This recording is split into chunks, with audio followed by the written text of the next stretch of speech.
जिज्ञासु मित्रों, बहुत बहुत अभिनंदन है आपका हमारे चैनल दिव्य सृजन स्पिरिचुअल में। जैसा कि आपको विदित है कि प्रत्येक दिवस रात्रि 9 बजे यहाँ पर लाइव चर्चा प्रारंभ होती है, जो कि हो चुकी है। अब सभी से आग्रह कि इस लाइव चर्चा से जुड़ जाएं और उपनिषदों पे चर्चा, कठोर उपनिषद पे चर्चा चल रही है और उसी चर्चा को बढ़ाते हुए आज का जो हमारा विषय है कि आत्मज्ञान का मार्ग छुरी के धार के बराबर है। तो ये आत्मज्ञान का मार्ग छुरी के धार के बराबर है, ऐसा कहने का तात्पर्य क्या है? ऐसा कहने का अर्थ क्या है? ऐसा भला क्यों कहा जा रहा है कि आत्मज्ञान का मार्ग छुरी के बराबर है? तो जो भी मित्र आज जुड़े हैं समय से, उन सबका बहुत बहुत अभिवादन, सबका अभिनंदन करते हैं। और अंत में, व्याख्यान के अंत में आपका कमेंट जरूर पढ़ा जाएगा और आपके प्रश्नों का उत्तर, अगर कोई प्रश्न होगा तो उसका उत्तर भी दिया जाएगा। तो आज हम अपने विषय पर चलते हैं कि आत्मज्ञान का मार्ग छुरी के धार के बराबर है। तो यह बात कठोर उपनिषद में किस प्रकार से कही जा रही है? कठोर उपनिषद के प्रथम अध्याय के तृतीय वल्ली में इसकी चर्चा है। तो कठोर उपनिषद प्रथम अध्याय तृतीय वल्ली। तो कुछ श्लोकों तक तो हमने कल देखा था, कुछ श्लोकों तक हमने प्रथम अध्याय के तृतीय वल्ली के कुछ श्लोक हमने कल देख लिए थे, उस पर हमने चर्चा कर ली थी। अब हम आगे बढ़ेंगे और आगे के श्लोकों पर हम चर्चा करेंगे। कि कल का जो विषय था कि शरीर रूपी रथ में बुद्धि रूपी सारथी, इंद्रिय रूपी घोड़े और उस रथ का स्वामी स्वयं आत्मा है। ऐसी चर्चा कल हमने की थी इस रहस्य को। लेकिन एक प्रश्न ये उठता है कि जो परवश है उसमें ऐसा दिखाई देता है जैसे कि घोड़े ही बलवान हैं और सारथी घोड़ों के सामने कमजोर पड़ गया है, और पूरे रथ के सामने जो रथ का स्वामी है वह कमजोर पड़ गया है। तो ऐसा दिखाई क्यों देता है कि रथ का स्वामी कमजोर पड़ गया है, आत्मा कमजोर पड़ गई है, या जो रथ का सारथी है बुद्धि वह कमजोर पड़ गया है और इंद्रियां बलवान हो गई हैं? तो एक साधारण मनुष्य के जीवन में इंद्रियां, जो घोड़े हैं, वो अधिक बलवान दिखाई देते हैं। लगता है कि वही ज्यादा बलवान है, इसलिए इंद्रियों की ही चलती है। इंद्रियां जहां हमें ले जाना चाहती हैं वहां हमें ले जाती हैं, जैसा हमसे करवाना चाहती हैं इंद्रियां वैसा ही हमसे करवाती हैं। ठीक है? तो इंद्रियां वैसा ही हमसे करवाती हैं जैसा हमसे करवाना चाहती हैं, तो वो इंद्रियां ही बलवान नजर आती हैं। इंद्रियों की ही सत्ता दिखाई देती है कि इंद्रियां शक्तिशाली हैं। तो क्या बुद्धि की कोई शक्ति नहीं, आत्मा की कोई शक्ति नहीं, कोई क्षमता नहीं? यह प्रश्न भी कई जिज्ञासुओं के मन में उठ जाता है कि इंद्रियां ही क्यों शक्तिशाली हैं, इंद्रियों के वशीभूत ही सब कुछ क्यों हो रहा है? तो अब इसी प्रश्न के उत्तर में आगे की चर्चा चलती है। आगे जो बातें कही जा रही है कि वास्तव में सत्ता किसकी है, बलवान कौन है। चर्चा करते हुए 10वें श्लोक में तृतीय वल्ली के प्रथम अध्याय के तृतीय वल्ली का 10वां श्लोक क्या कहता है? इंद्रियभ्यः परा ह्यर्था अर्थेभ्यश्च परम मनः मनसस्तु परा बुद्धिरात्मा महान परः। क्योंकि इंद्रियों से शब्द आदि विषय बलवान हैं, इंद्रियों से शब्द आदि विषय बलवान हैं, और शब्द आदि विषयों से मन प्रबल है, और मन से भी बुद्धि परा है, अर्थात बुद्धि मन से भी बलवान है, और बुद्धि से भी बलवान वह महान आत्मा है। बुद्धि से भी बलवान बुद्धिरात्मा महान परः ही इंद्रियभ्य अर्था परा च अर्थेभ्य मनः परम तु मनसः बुद्धि परा बुद्धि महान आत्मा। इंद्रियों से परे शब्द आदि विषय हैं, उनके अर्थ हैं, मतलब जैसे भूतों से परे तन्मात्राएं हम कहते हैं। तो इस प्रकार से ये चर्चा यहां पर आती है। तो इंद्रियों से परे अर्थ आदि विषय, और उससे परे मन, मन से परे बुद्धि, बुद्धि से परे आत्मा। तो आत्मा सबसे सूक्ष्म और आत्मा सबसे बलवान है। यहां इस श्लोक में यह स्पष्ट करने का प्रयास किया गया है। महतः परम अव्यक्तम अव्यक्तात् पुरुषः परः पुरुषान्न परम किंचित सा काष्ठा सा परा गति। अर्थात महत, उस महत के लिए कहा गया, वह बलवान है। अव्यक्तम, जो कि अव्यक्त है, अव्यक्तम अव्यक्तात्, अव्यक्त माया से भी श्रेष्ठ है वो पुरुषोत्तम, वह परम पुरुष, पुरुषः पर, वह है पुरुषात परम पुरुष भगवान से। पुरुषात परम कुछ भी नहीं है, किंचित, उस पुरुष से, वह जो सर्वव्यापी तत्व है, वो उस आत्मा को ही यहां पुरुष शब्द से लिखा जा रहा है इस श्लोक में। योग शास्त्र में भी, पतंजलि के योग शास्त्र में भी पुरुष को आत्मा कहकर लिखा गया है। एक सूत्र में यह स्पष्ट किया हुआ है कि जिसे पुरुष पुरुष कहा जा रहा है वह आत्मा ही है। इसी प्रकार से यहां पर आत्मा के लिए पुरुष शब्द का प्रयोग हो रहा है। तो यह सब उस पुरुष से परे फिर कुछ भी नहीं है। यह कहने का तात्पर्य यह है कि महत है, महत मतलब बुद्धि, महत तत्व की बात यहां पर, सांख्य का जो महत तत्व है, जो सांख्य दर्शन में जो तत्वों की चर्चा आती है, जो प्रथम तत्व है, प्रथम तत्व प्रकृति से महत, महत मतलब बुद्धि तत्व को ही महत कहा गया है, उसमें भेद नहीं माना गया है। तो महत से फिर अहम का विकास हो जाता है, अहंकार का, अविद्या के वशीभूत विकास होता है।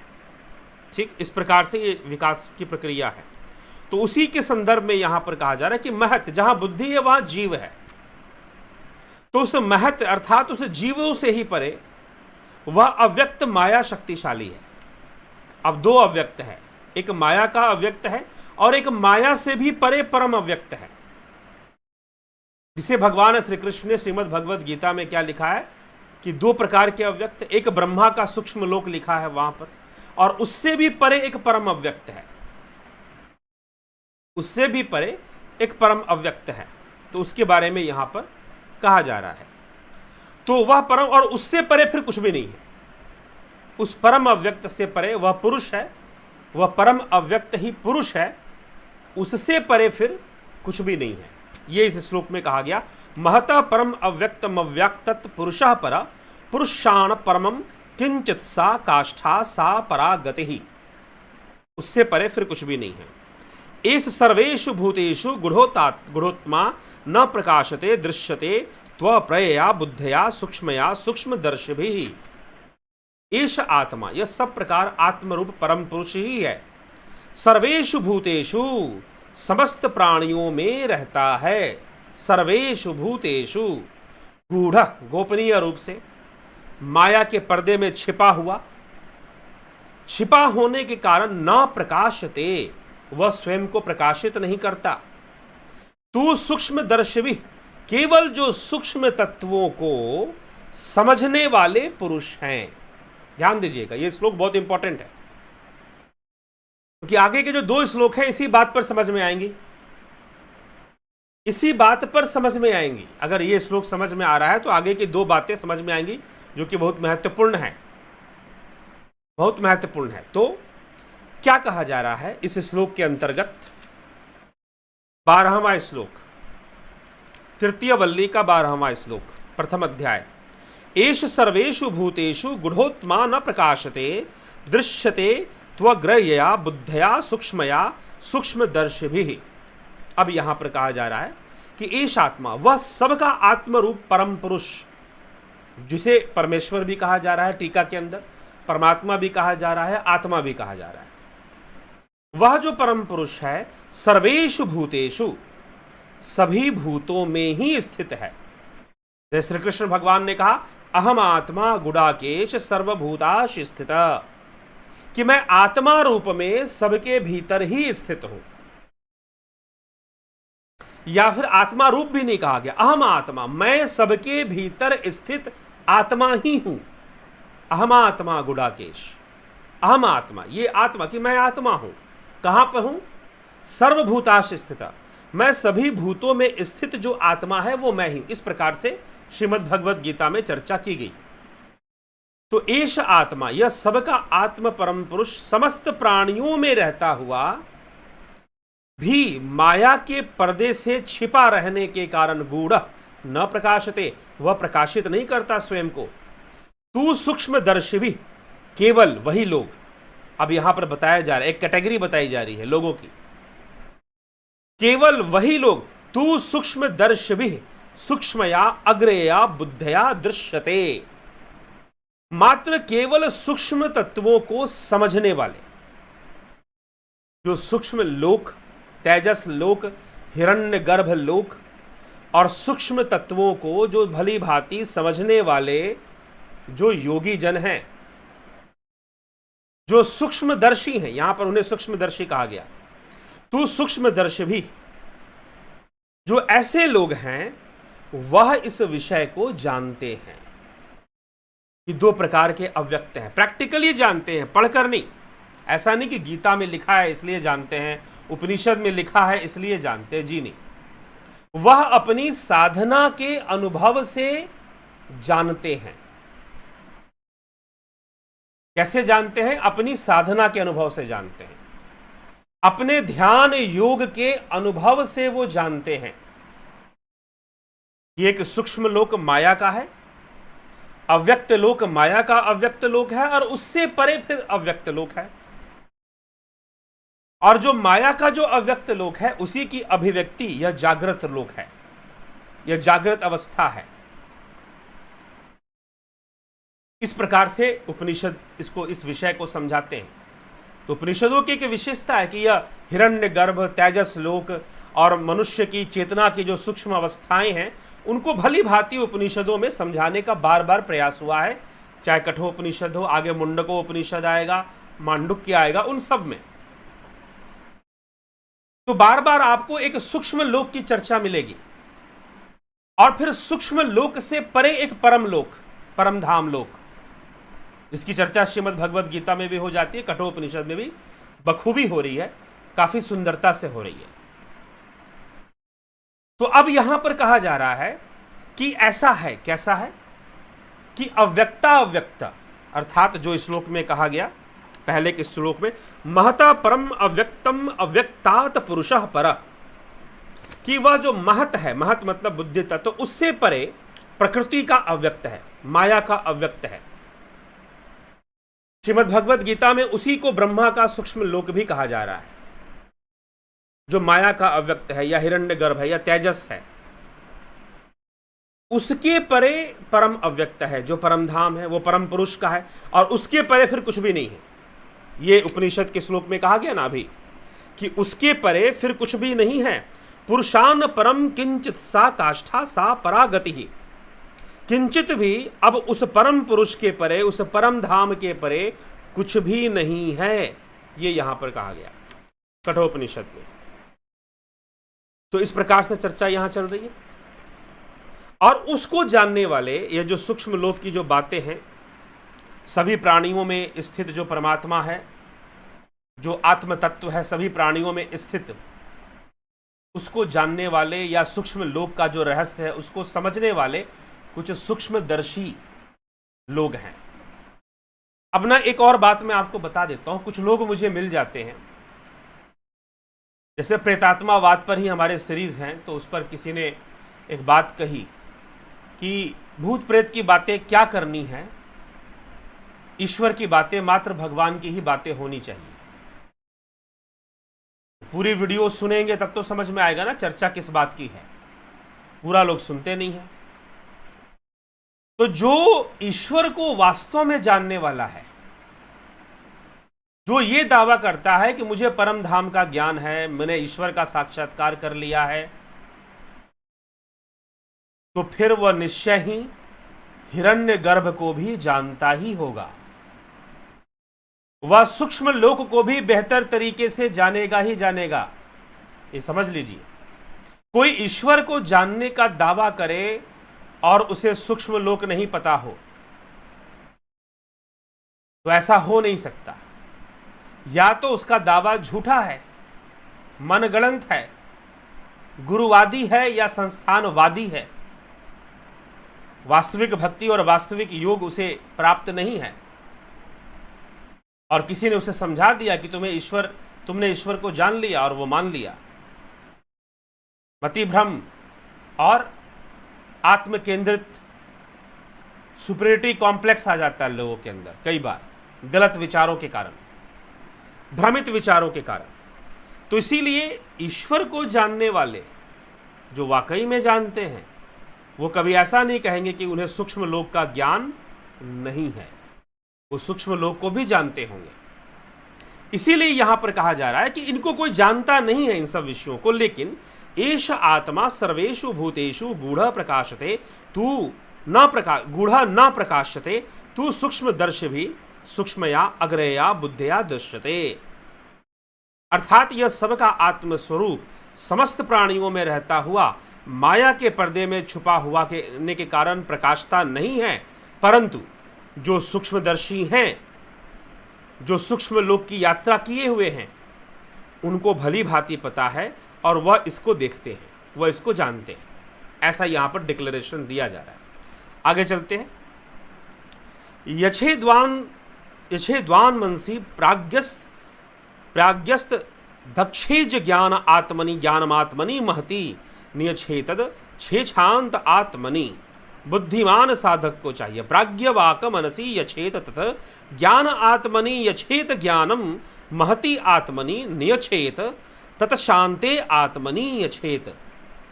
अर्थात बुद्धिमान मनुष्य को चाहिए, बुद्धिमान साधक को चाहिए कि वाक आदि मन में निरुद्ध करे, अर्थात विचारों का निरुद्ध करे। यहां पर निरुद्ध करने की, यछेत मतलब निरुद्ध करे, उस मन के ज्ञान स्वरूप बुद्धि में विलीन करे, और फिर मतलब इंद्रियों को मन में विलीन करे, मन को बुद्धि में विलीन करे, अर्थात मन की शक्ति का प्रयोग कर कर इंद्रियों का विलय कर दे और फिर अपनी बुद्धि से वह मन का भी लय करे, इंद्रियों को मन में, मन को बुद्धि में लय करे, इस प्रकार से विलीन करे।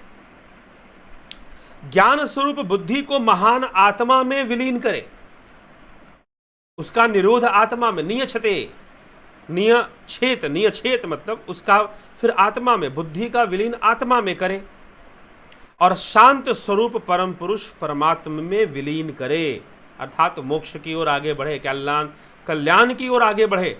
ये एक व्यक्ति को, साधक को ऐसा करना चाहिए। अगर वो आत्मज्ञान का जिज्ञासु है, कैवल्य का जिज्ञासु है, जन्म मरण के चक्र से मुक्त होना चाहता है, तो उसे इस प्रकार से साधना करनी चाहिए कि इंद्रियों को मन में विलय करे, मन को बुद्धि में विलय करे और बुद्धि को आत्मा में ही विलय कर दे। ऐसा करते समय उसे संपूर्ण सूक्ष्म लोक और परम धाम के ज्ञान तक वो पहुंच जाता है और जन्म मरण के चक्कर से मुक्त भी हो जाता है। अब ऐसे ही करना चाहिए। और फिर उन्हीं साधकों को प्रेरणा देते हुए अब यहां पर लिखा जा रहा है 14वें श्लोक में, जो कि बहुत महत्वपूर्ण भी है। उत्तिष्ठत जागृत प्राप्य वराणि बोधत क्षुरस्य धारा निशिता दुरत्यया दुर्गम पतस्तत् कवयो बदन्ति। उत्तिष्ठत जागृति प्राप्य वराणि बोधत, क्षुरस्य धारा, छुरी की धार की तरह, क्षुरस्य धारा निशिता दुरत्या दुर्गम पतस्तत् कवयो वदन्ति। अर्थात कि उठो जागो, उत्तिष्ठ जागृत, उठो जागो प्राप्य वरान बोधत, कि तुम बोध को प्राप्त हो जाओ, ज्ञान को प्राप्त हो जाओ, आत्मज्ञान को प्राप्त हो जाओ। जिनके माध्यम से उत्तिष्ठ जागृत प्राप्य वरान बोधत, तुम उन सूक्ष्मदर्शियों के माध्यम से, अभी पीछे के श्लोक में मैंने जो कहा कि ऐसे सूक्ष्मदर्शी लोग, योगी लोग, जो सूक्ष्म लोक को भी जानते हैं, जानने वाले हैं, वही सही तरीके से समझा भी सकते हैं। ये ध्यान रखिएगा, आध्यात्मिक कॉन्सेप्ट्स को क्लियर करना रट लेने का विषय नहीं होता। शास्त्रों को रट लेने से कॉन्सेप्ट क्लियर नहीं हो जाते। सही विधि से साधना करने से ही बातें समझ में आती हैं। तो जो साधना के मार्ग पर चलते हुए सूक्ष्मदर्शी बन चुका है, वैसे महापुरुष, वैसे सूक्ष्मदर्शा, तत्वदर्शी, वैसे लोगों की शरण में जाकर उनको प्राप्त कर कर, किसको प्राप्त होना है?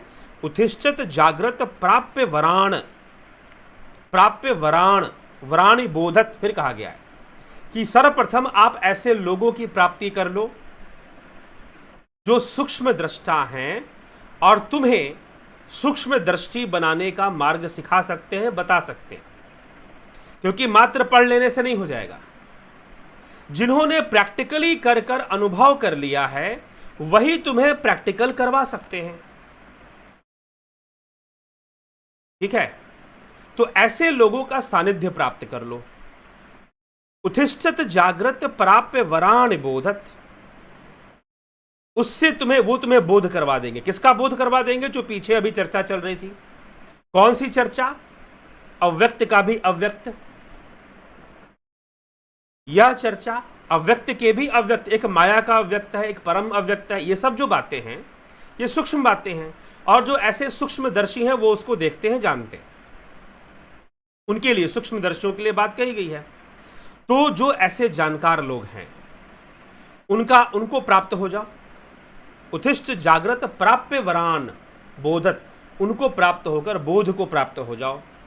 वरानी बोधत क्षुरस्य धारा निशिता दुरत्या दुर्गम पथस्तत कवयो वदंती। उठो जागो, प्राप्त हो जाओ ऐसे महापुरुषों को जो सूक्ष्मदर्शी हैं। फिर जान लो, उस आत्मा को जान लो। त्रिकाल यज्ञ ज्ञानी जन, जो तत्व ज्ञान के मार्गी हैं, तत्व ज्ञान के पथ को जानने वाले हैं और उसके मार्गी भी हैं। क्योंकि मिलेगा तो मार्गी ही मिलेगा ना, जो पहुंच गया वो थोड़ी ना मिलने वाला है तुमको। तो जो मार्गी हैं ऐसे जानते हैं। छुरे की धार पर जैसे चलना, अगर तुम्हें ये सहायता तुम्हें नहीं मिलती है, अगर तुम किसी ऐसे प्रैक्टिकल जानने वाले सूक्ष्मदर्शी योगी, सांख्य योगी ही तत्वदर्शी कहलाते हैं, सांख्य योगी ही तत्वज्ञानी कहलाते हैं। क्योंकि तत्व का ज्ञान सांख्य का विषय है। तत्व की चर्चा, तत्व की व्याख्या सांख्य का प्रथम विषय है। बाद में दूसरे दार्शनिक विषयों ने भी तत्व के ऊपर चर्चा की, वो एक अलग बात है। तो ऐसे सूक्ष्म दृष्टि की बातें कर कर जो ऐसे बताने वाले जो लोग हैं, उनका संपर्क कर लो, उनको प्राप्त कर लो। आप उन्हें प्राप्त कर लो, ये कहा जा रहा है। और फिर बोध को प्राप्त होते हुए, अगर ये सब नहीं करते हो, अगर ये सब नहीं करते हो और खुद ही सोचते हो कि कहीं पहुंच जाओगे, तो फिर यह जो आत्मज्ञान का मार्ग है, उस कंडीशन में, यहां कंडीशन के आधार पर कहा जा रहा है, उस कंडीशन में यह आत्मज्ञान का मार्ग छुरी के धार पर चलने के बराबर है। अब छुरी के धार पर चलने का मतलब क्या है भाई? अब देखिए, इस श्लोक का दुरुपयोग होता है, इस श्लोक का दुरुपयोग होता है। तथाकथित ये कठोपनिषद के अंदर जो श्लोक है, क्षुरस्य धारा निशिता दुरत्या दुर्गम पतस्तकवयो वदंती, उस तत्व ज्ञान के मार्ग को छुरी के तीक्ष्ण हुई धार के सदृश दुर्गम बतलाते हैं। जिसने अगर किसी ऐसा आश्रय नहीं लिया, किसी सूक्ष्मदर्शी का, तब किसी ऐसे ज्ञानी का, तब ऐसे मार्गी का, तब वह उसे क्या बतलाते हैं? कठिन बतलाते हैं और छुरी के धार के समान है। अब इस बात को समझना है, छुरी का धार कहने का मतलब क्या है? एक बार क्या हुआ, किसी आश्रम के अंदर कोई गुरुजी ने अपने शिष्यों को समझा रहे थे। वो सच्ची घटना बता रहा हूं मैं, प्रैक्टिकली ऐसा हो चुका है और मैं इसका स्वयं साक्षी रहा हूं, कहीं किसी जगह की बात है। तो एक कोई संस्था छोड़ दीजिए, गुरु जी का नाम भी छोड़ दीजिए, तथाकथित संस्था में कुछ चेले थे और गुरु जी ने समझा दिया कि ये जो मैंने तुम्हें मार्ग दिया है, ये जो तुम्हें मैंने मार्ग प्रदान किया है, यह बहुत कठिन है। तो शिष्यों ने पूछा, गुरु जी कितना कठिन है, कितना कठिन है ये मार्ग? तो उन्होंने ये श्लोक सुना दिया और श्लोक सुनाकर कहा, छुरी के धार के बराबर चलने के बराबर यह मार्ग कठिन है। तो अब छुरी के धार के बराबर चलने का अर्थ क्या है? शिष्यों ने क्या समझा? तो उसमें से एक बेचारा शिष्य था, उस बेचारे शिष्य ने क्या किया, प्रैक्टिकल शुरू कर दिया। उसने बड़े बड़े छुरे चाकू खरीद लिए, कहीं से व्यवस्था कर लिया। भाई उपनिषदों में रखा है। अब चक्कर क्या है कि इस श्लोक के अलावा कठोपनिषद में और भी बातें लिखी गई हैं, ये तो उसने अध्ययन किया नहीं। साधना वादना छोड़ दी, छुरी के धार पर चलने की प्रैक्टिस करने लगा। छुरी के धार पर गुरु जी ने कह दिया कि भाई यह मार्ग तो इतना कठिन है कि छुरी के धार पर चलने के बराबर है। अब छुरी के धार पर चलने लगा, पैर उसके कटने लगे। अच्छी बात है, साधक के अंदर श्रद्धा बहुत है, समर्पण बहुत है, लेकिन सत्य क्या है कि जो मर्म समझना चाहिए था वो मर्म समझ में नहीं आया। वो मर्म समझ में नहीं आया। पैर कट गए, पैरों से उसके खून बहने लगे, पैरों पर चाकुओं की धार लग गई, छुरियों की धार लग गई और उसके पैर कट गए बेचारे के। अब बैठकर मलहम पट्टी भी लगाई उसने, आश्रम वालों ने, संस्था वालों ने मरहम पट्टी लगा दी, गुरु जी को बता दिया, गुरु जी इसने ऐसा ऐसा कर्म कर दिया। उससे सारी छुरियां छीनी गई, फिर छुरियां सारी छीन ली गई। उसने उत्तर यही दिया, गुरु जी मैं तो प्रैक्टिस कर रहा था कि मैं छुरी के धार पे चल सकता हूं कि नहीं चल सकता हूं। बात तो ठीक है, लेकिन अभी भी छुरी का धार कहने का अर्थ क्या है ये समझ में नहीं आई बात। समस्या यहां पर थी, उस भले मानस ने वो छुरी के धार पर चलने वाला जो साधक था, उसने वो सब कुछ छोड़ दिया, तथाकथित आश्रम, गुरु और संस्था सब त्याग दिया उसने। जब त्याग दिया तो मैंने ऐसे ही अपनी कहानी उसने सारी मुझे बताई आने के बाद। तो ऐसा व्यक्ति का मैं साक्षी हूं, इसलिए बता रहा हूं, ऐसा नहीं कि मैंने उसे ऐसा करते हुए देखा। तो उसने सारी बात मुझे बताई। तो उसने कि छोड़ क्यों दिया? कि बोला कि मुझे जो प्राप्त करना है वो वास्तव में प्राप्त करना है, बातों में प्राप्त नहीं करना है। लेकिन उसका समर्पण था, वो साधना के मार्ग पर आगे बढ़ने लगा। अभी और साधना कर रहे हैं, आगे बढ़ रहे हैं, बहुत कुछ जाने, सूक्ष्म लोक के बारे में जानने के प्रयास में लगे हुए, और उनकी साधना बहुत उच्च कोटि की चल रही है। लेकिन एक समय के लिए बहुत भ्रमित अवस्था में रहे। अब भ्रमित क्यों? क्योंकि तरह तरह के लोग और तरह तरह की बातें। तो छुरी के धार का यहां अर्थ है कि छुरी की धार बहुत पतली होती है। छुरी की धार बहुत पतली होती है और योग मार्ग में फिसलने का चांस बहुत होता है। फिसलने का तात्पर्य क्या है? अब फिसलने का तात्पर्य अगर लोगे तो लोग फिसलने का तात्पर्य भी बहुत अर्थ निकालते हैं कि फिसलने का मतलब कि भाई उसने तो छोड़ दिया। जैसे कि एक व्यक्ति के बारे में मैंने बताया, उसने जिस गुरु के पास गया था वो भी छोड़ा, संस्था भी छोड़ दिया, तो अब फिसल गया वो। कुछ लोगों के लिए वो फिसल चुका है, कुछ मूर्खों के लिए वो फिसल चुका है। लेकिन यहां पर योग मार्ग में जो ये बात छुरस्य धारा कही जा रही है, ऐसे फिसलने के लिए नहीं कही जा रही, इसलिए फिसलन की बात नहीं की जा रही। फिसलता कौन है? क्योंकि यह बहुत ही पतला रास्ता है। जैसे कि छुरी के धार, उसका जो किनारा है बहुत ही पतला है, उस पर इधर उधर गिरने की संभावना बिल्कुल सही है कि हां गिरेगा व्यक्ति। अगर कोई सपोर्ट नहीं है, सहारा नहीं है, सही कॉन्सेप्ट नहीं है, सही समझ पैदा नहीं हो पा रही है, तो 100% गिरेगा।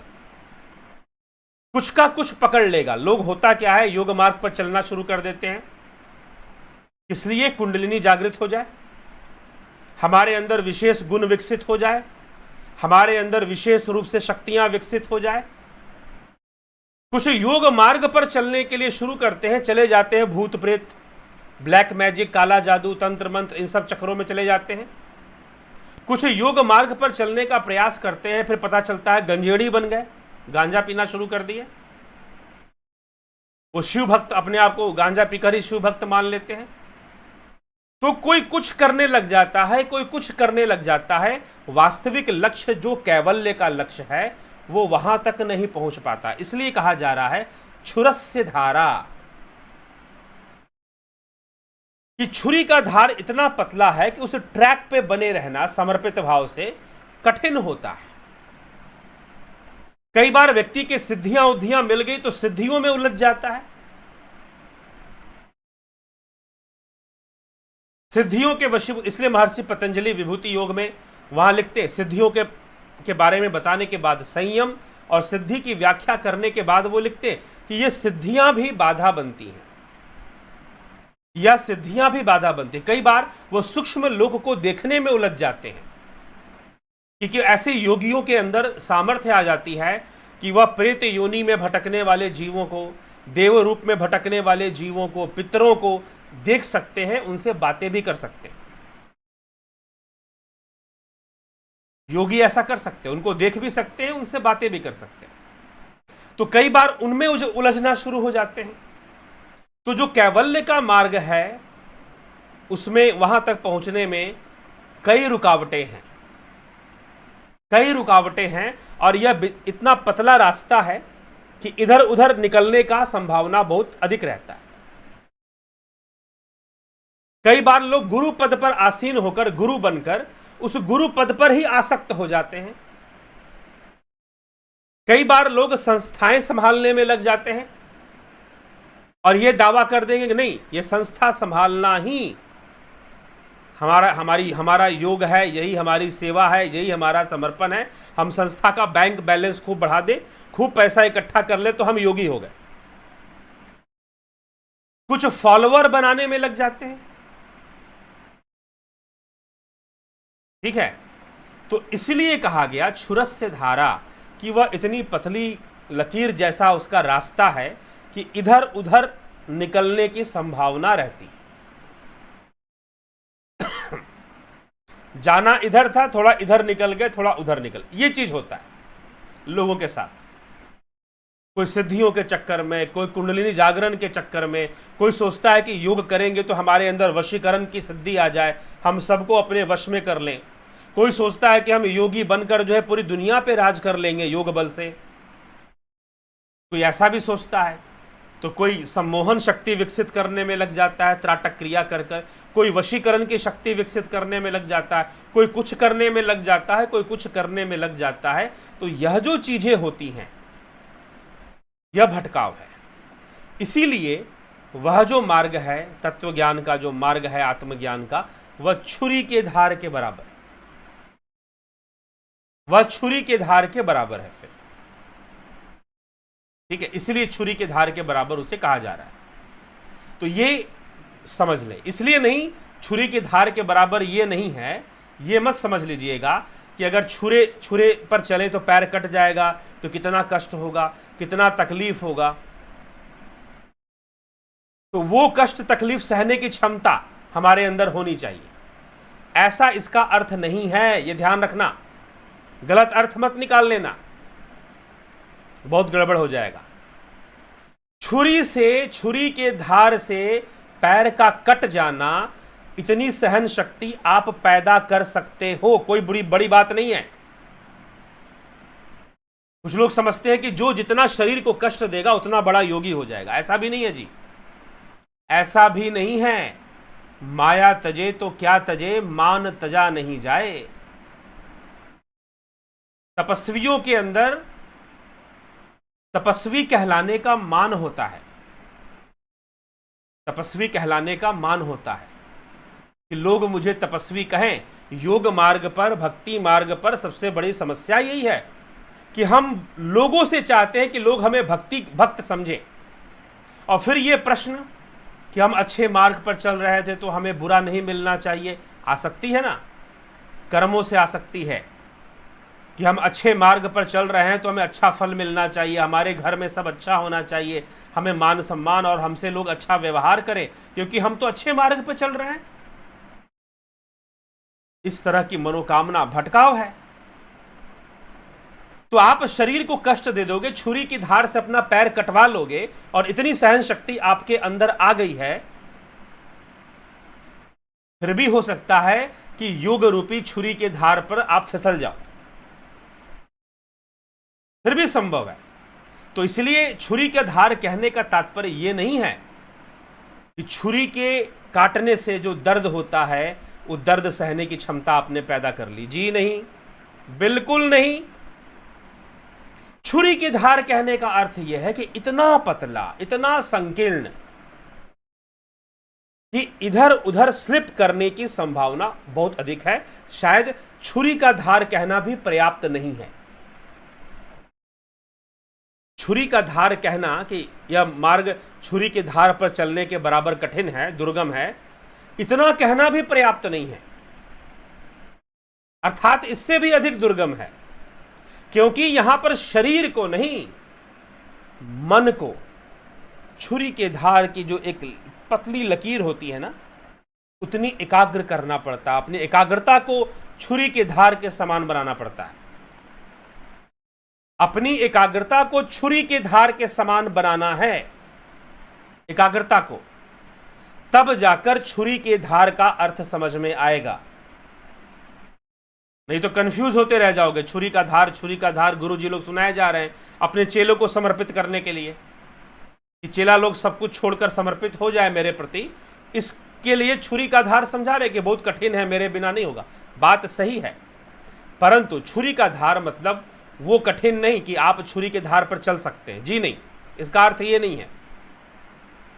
उससे भी ज्यादा, क्योंकि शारीरिक कष्ट सहना अलग बात है, मानसिक कष्ट सहना और बिल्कुल कोई मतलब नहीं होना, मान मिला, सम्मान मिला, हम योग मार्गी हैं, हम चल रहे हैं योग मार्ग पर, कोई विशेष कपड़ा पहनेंगे, दाढ़ी बाल बढ़ाएंगे तभी योगी कहलाएंगे क्या? तो साधु कहलाने का अहंकार, साधु कहलाने का मान, यह भी बाधा बन जाती है। यह भी बाधा बन जाती है कि हम तो साधु हैं, हम तो सन्यासी हैं। ठीक है, तो पहुंचना कहीं और था और थोड़ा डायरेक्शन किसी का इधर हो गया, थोड़ा इधर हो गया, थोड़ा उधर हो गया, तो कई चक्रों में लोग पड़ जाते। ये इस कारण से कहा गया छुरी के धार के बराबर है। छुरस्य धारा निशिता दुरत्या दुर्गम पथस्तत कवयो बदंती। ठीक है, इस प्रकार से इस श्लोक में कहा गया है। अब इसी को आगे और बढ़ाते हुए कहा जा रहा है, यत अशब्दम अस्पर्शम अरूपम अरसम च अगंधवत तथा अवयम नित्यम अनादि अनंतम महतः परम ध्रुवम तथा निच्चाय मृत्यु मुखात प्रमुच्यते।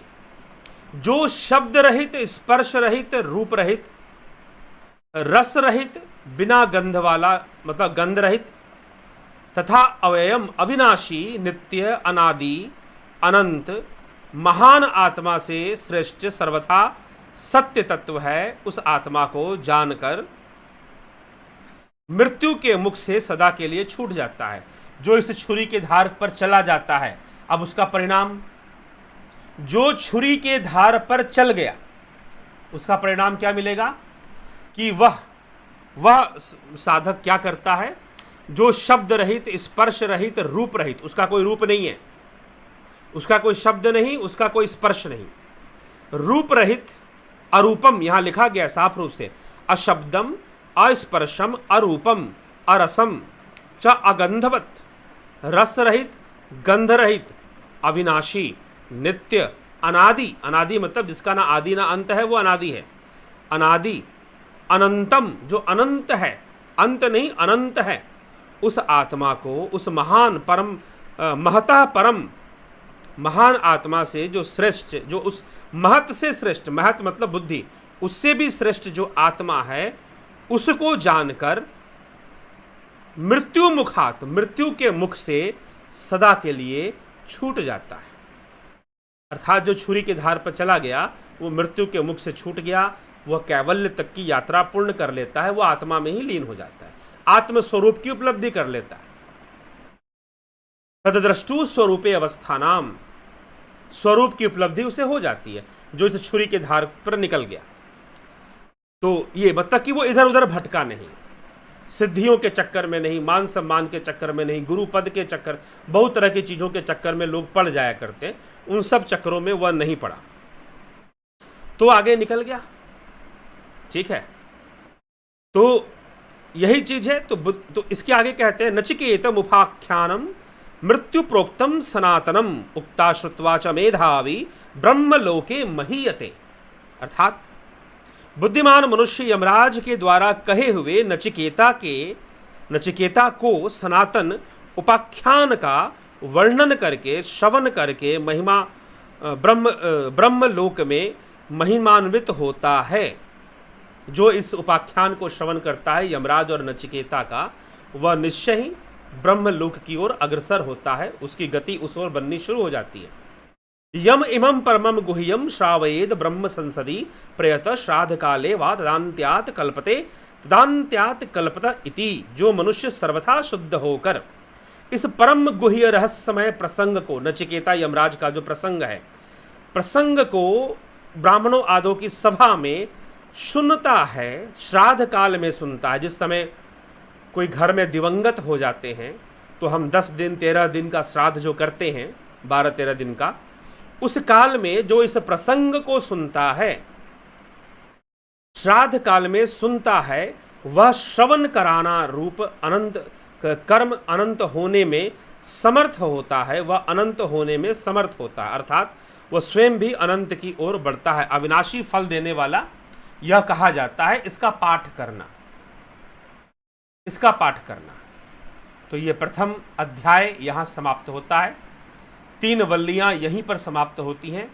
अब कठोपनिषद का द्वितीय अध्याय कल से हम चर्चा में लेंगे। कल से कठोपनिषद का प्रथम अध्याय समाप्त हो रहा है। तो प्रथम अध्याय का महात्म्य भी हमने पढ़ लिया और उसमें जो चर्चाएं हैं वह भी हमने देख ली, कितनी गंभीर और गूढ़ चर्चाएं इसमें हैं। तो चलिए आज आपके कमेंट प्रश्न भी देख लेते हैं और चर्चा भी देख लेते हैं। तो ठीक है मित्रों, जय नारायण जांगीर जी, रामचंद्र साचा गुरु देत है यह उपदेश। ठीक है जी, चलो। गुरु जी, प्रणवनाद ब्रह्मरंध्र में स्थिर होना साधना में किस बात का संकेत है? कृपया प्रकाश डालें। यह परिपक्वता का संकेत है। पहला तो यह अनुभव होना कि नाद ध्वनि जो आती है वो ब्रह्मरंध्र से ही आ रही होती है, लेकिन शुरुआत में पता नहीं लगता। काफी अभ्यास करने पर यह पता चलता है कि नाद ध्वनि बिल्कुल ब्रह्मरंध्र यहां सेंटर से ही आती रहती है। यह मैं स्वयं अपने अनुभव से ही आपको बता रहा हूं। यद्यपि मैं लाइव वीडियो में इस तरह की बातें शेयर नहीं करता, लेकिन यहां प्रश्न किया है तो थोड़ा सा उनकी सहायता कर देते हैं बस। यह बातें भी सहज समझ में आने वाली नहीं है जब तक आप सही विधि से साधना नहीं करेंगे। इसलिए मित्रों, काफी अनुसंधान के बाद यह जो जुपिटर मेंबरशिप की जो साधनाएं हैं वो तैयार की गई हैं। आगे शिविर भी लगेंगे, उसी पर आधारित शिविर लगेंगे। आप आमने सामने बैठकर भी कर सकते हैं साधना शिविरों में। तो जो लोग शिविर ज्वाइन करना चाहते हैं उसके लिए अनाउंसमेंट चैनल पर होगी, आप उसे ज्वाइन कर सकते हैं। कहाँ किस शहर में होगी वो बताया जाएगा। तो यह चीज है, हम इन विषयों को गहराई से समझ पाएंगे। कई बार लोग कई तरह की शिकायत करते हैं, एनर्जी ब्लॉकिंग्स की शिकायत करते हैं। कभी उनको अनाहत चक्र में दर्द रहता है, कभी विशुद्धि में दर्द रहता है, कभी कहीं पर उनको प्रॉब्लम्स इस तरह से होती है। कई बार लोग गलत तरीके से कुछ क्रियाएं करने से विक्षिप्त मानसिक अवस्था को भी प्राप्त हो जाते हैं।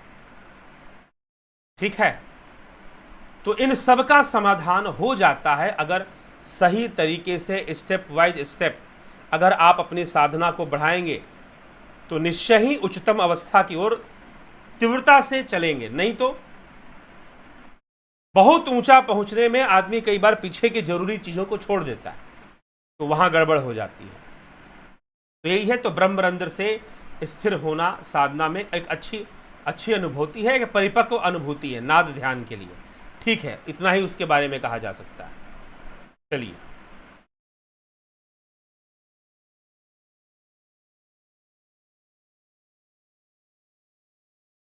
ब्रह्म का लोक यानी अपरा प्रकृति कह सकते हैं। जी हाँ, कह सकते हैं, लेकिन वह अपरा प्रकृति जो है, परा प्रकृति, अपरा नहीं परा प्रकृति कहना चाहिए। अपरा प्रकृति तो संपूर्ण संसार में ही आ गया उसमें। परा प्रकृति वह माया का अव्यक्त लोक है। माया के दो लोक हैं, एक जागृत जिसमें आप बातचीत कह रहे हैं, रह रहे हैं, और एक सूक्ष्म, एक अव्यक्त। तो माया के दो लोक हैं, एक व्यक्त और एक अव्यक्त, और उस माया के अव्यक्त से परे परम धाम। ठीक, ऐसे बताया गया है। तो वह सूक्ष्म लोक माया का लोक है जो अव्यक्त है, जो परा है पहले, उसके परे परम धाम। हिरण्यगर्भ को बेहतर तरीके से जानने की व्याख्या क्या है, कृपया प्रकाश डालने की। हिरण्यगर्भ को ध्यान करिए, यह साधना और ध्यान से ही संभव है।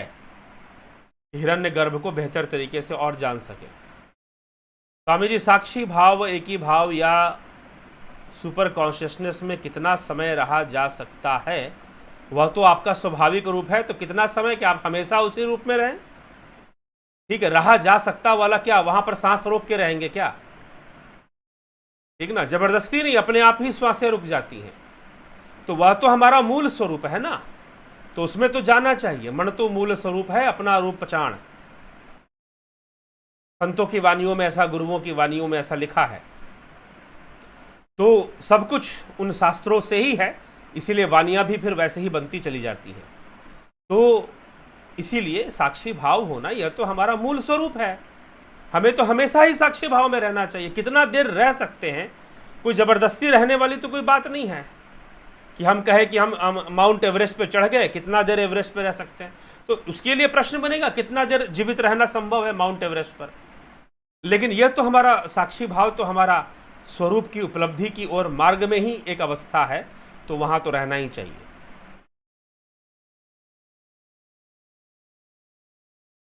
ठीक है जी। आज के टाइम में ऐसा कोई तत्वदर्शी है जो हमें बता दे, तो ढूंढिए तत्वदर्शी। कोई आपको मिले जिसको आपको लगे कि हाँ भाई यह कुछ सही समझा रहे हैं, सही बता रहे हैं, उनसे पूछिए, जानिए, और सूक्ष्म लोक में कैसे उतरना है इसको समझिए।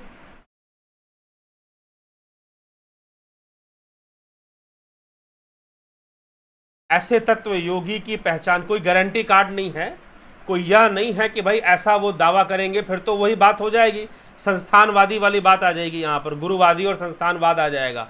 जैसे ही कोई गारंटी कार्ड लाओगे, जैसे ही कोई वो लाओगे, शास्त्र हैं जो सही कॉन्सेप्ट क्लियर कर रहा है, आप जाइए, सोचिए, देखिए, ये तो आपका काम है ना।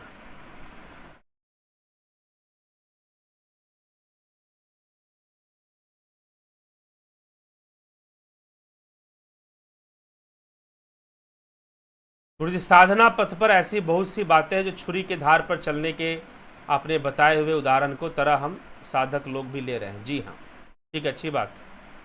Santosh ji, great analysis. जगत नारायण जी, महेश मकवाना जी, ईश्वर भी निष्काम कर्म करता है। ठीक है जी, ठीक है।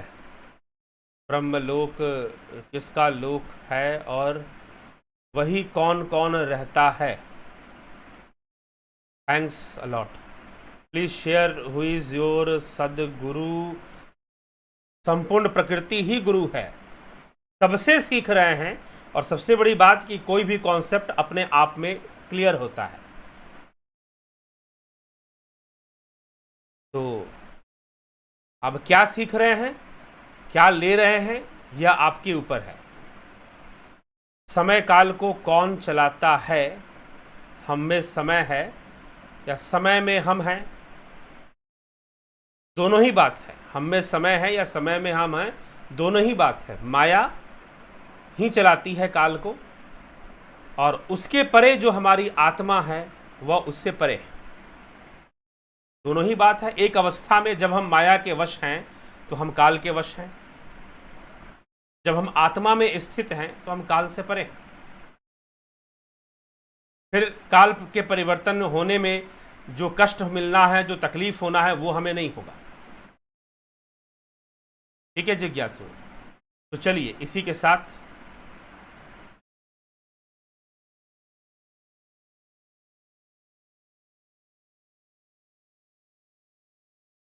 चलिए, क्या लिख रहे हैं अजित भाई पटेल जी? आपके दैनिक विषय पर चर्चा और कमेंट्स के दिए गए जवाब भी सही ज्ञान की जानकारी मालूम होती है। वेरी थैंक्स जी, आपको भी बहुत बहुत अभिनंदन अजित भाई पटेल जी, आपका भी बहुत बहुत अभिनंदन। माधवी शर्मा जी, क्या मानव देह के बाद जानवर की योनि में जीव जा सकता है?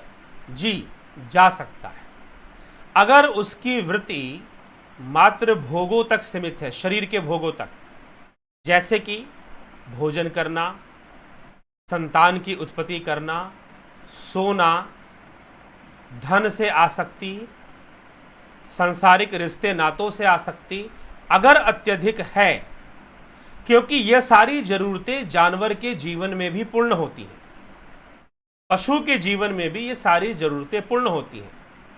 और रही बात शारीरिक संरचना की, तो आप बायोलॉजी पढ़ लीजिए, शारीरिक संरचना जानवरों और मनुष्य की अलग अलग नहीं है, अलग अलग नहीं है। हाँ, थोड़ा बंधन ज्यादा है उनको, उनके हाथ पैर खुले नहीं, लेकिन हिंड लिम्स, फोर लिम्स, फेफड़े, रीढ़ की हड्डी पशुओं की भी वैसे ही है। तो जो कार्य पशु योनि में भी संभव है, जो कार्य जानवर बनकर भी संभव है, और उन्हीं कार्यों में आसक्ति रह गई, मनुष्य जीवन प्राप्त करके भी भोग में ही आसक्ति रह गई, तो फिर प्रकृति कहती है कि भैया यह सब तो तुम वहां भी कर लोगे। मनुष्य जीवन किस लिए मिला था? योग के लिए मिला था। बड़े भाग्य मानुष तन पावा, सुर दुर्लभ सदग्रंथ ही गावा, साधन धाम मोक्ष करी द्वारा, पाई ना जही परलोक सवारा। तो जीवन तो योग के लिए, हाँ ठीक है, जब शरीर है तो भोग होगा, जब शरीर है तो भोग तो होगा ही होगा, भोग नहीं होगा ऐसा नहीं है। मनुष्य शरीर से भी भोग होगा, लेकिन मनुष्य शरीर से योग भी होगा, योग भी होगा। तो अब दो बातें हैं, भोग तो होना ही है, भोग के बिना तो संभव ही नहीं कि शरीर चल पाए। तो भोजन आदि, आहार, निद्रा, भय, मैथुन, चलो कुछ छोड़ दिया आपने। कोई साधु, कोई ब्रह्मचारी अगर हो गया, मान लो दावा करता है, यद्यपि मात्र विवाह नहीं करना ब्रह्मचर्य नहीं है, ये ध्यान, ये गलत फहमी मत पाल के रखिएगा। कुछ लोग कहते हैं हम संचय कर लेंगे जी, बहुत वीर्य संचय कर लेंगे, ये कर लेंगे, तो मात्र वो संचय करना ही ब्रह्मचर्य है ऐसा सोच के मत चलना। ब्रह्मचर्य ब्रह्ममय आचरण ब्रह्मचर्य है, ब्रह्मचर्य बहुत बड़ी चीज है। तो अपने आप में ब्रह्मचारी होना एक स्थिरता, स्थित प्रज्ञता है। तो भोग तो शरीर में होगा ही होगा, शरीर है तो भोग है, सीधी सी बात। लेकिन उस भोग को भी योग का माध्यम बनाकर योग करना, मनुष्य शरीर से जो योग करते हैं वह पुनः अपनी योग साधना को पूर्ण करने के लिए मनुष्य शरीर ही प्राप्त करते हैं। अन्यथा जो मनुष्य देह प्राप्त कर कर भी सारा जीवन भोग को ही लक्ष्य कर कर चलते रह गए, वह निश्चय ही पशु योनि को प्राप्त हो जाते हैं, जानवरों की योनि में भी वो जा सकते हैं। ठीक है, चलिए इसी के साथ मित्रों विराम देते हैं इस सभा को।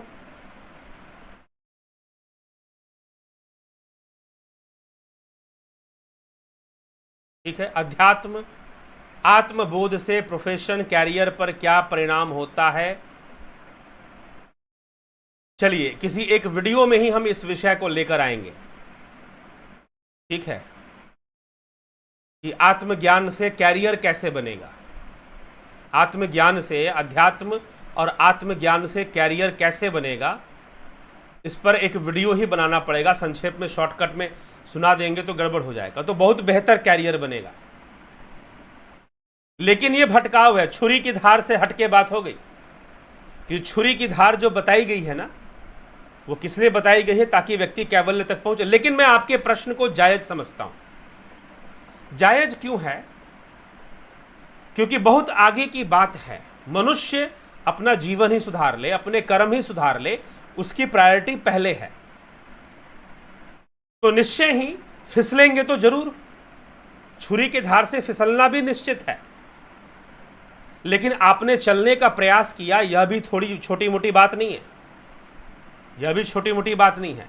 तो यह क्या संग्राम माने जी, आपका क्वेश्चन समसामयिक है, आज के समय के हिसाब से अच्छा है। अध्यात्म और आत्मबोध से प्रोफेशन या कैरियर पर क्या परिणाम होता है, I will speak on this topic in upcoming video, upcoming programs of live चर्चा 9 PM। इस पर हम, इस वीडियो पर हो सकता है कि अगर लगे, क्योंकि अभी एक अध्याय खत्म है, तो इस पर हम दोबारा बोल दें, कल ही बोल दें, ठीक है। तो ज़रूर हम इस पर बोलेंगे। ये आपने अच्छा विषय उठाया है, जाते जाते आपने एक अच्छा विषय उठाया है, तो इस पर एक वीडियो ही लेकर आएंगे। थ्रू स्पिरिचुअल नॉलेज, अध्यात्म, योग और आत्मज्ञान से, इन सब विषयों से कैरियर कैसे बनता है, ठीक है, क्या प्रभाव परिणाम होता है कैरियर का, ठीक है, चर्चा करेंगे ध्यान में। और कैरियर बन सकता है अगर सही रास्ते पर अगर आप हैं तो, कोई भटकाव नहीं, कोई गुरुवादी विचारधारा नहीं, तो जरूर कैरियर बन सकता है।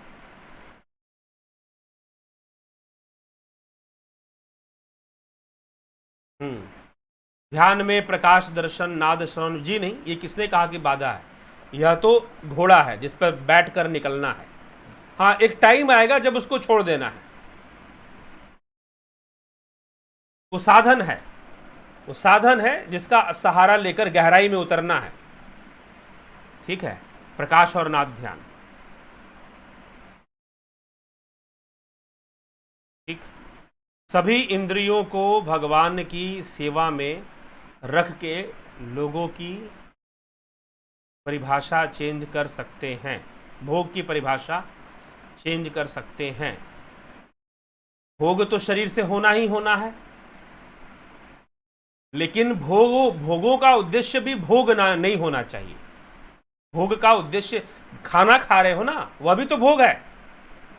खाना खा रहे हो वह भी तो भोग है, लेकिन खाना इसलिए खाओ कि योग करना है, नो प्रॉब्लम, फिर क्या दिक्कत है। माला शर्मा जी एक दिन बीच में दूसरे विषयों का भी रख के उपनिषद के साथ ही, जी हाँ, बात सही है कि जीवन की समस्याओं का समाधान मिलना चाहिए। जो रोजमर्रा के हमारे जीवन के समस्याएं हैं, रिलेशनशिप्स हैं, कैरियर है और मेंटल स्टेटस है, माइंड आदि बहुत सारी चीज़ें हैं, वो चर्चा चलता रहता है, बीच बीच में कभी रुक जाता है। आप लोग पूछते हैं तो फिर से चर्चा पे आ जाते हैं। तो ज़रूर ये कैरियर से और प्रोफेशन से रिलेटेड चीज़ें आगे लाई जाएंगी। चलिए मित्रों, इसी के साथ विराम देते हैं, काफ़ी समय हो गया कि, ठीक है। तो आगे चलते हैं और इस पर चर्चा कर कर हम फिर आपको बताएंगे, ठीक है जी। इस विषय पर आगे भी चर्चाएं चलती रहेंगी। मित्रों, इसी के साथ विराम देते हैं हम इस विषय को यहाँ, और चर्चा को बहुत बहुत आभार आप सभी का जुड़े रहने के लिए, बने रहने के लिए। जुड़ते रहे, बनते रहे, इसी प्रकार सहयोग करते रहें और इस श्रृंखला को आगे बढ़ाते रहें, इस मिशन को आगे बढ़ाते रहें। बहुत बहुत आभार आप सभी का।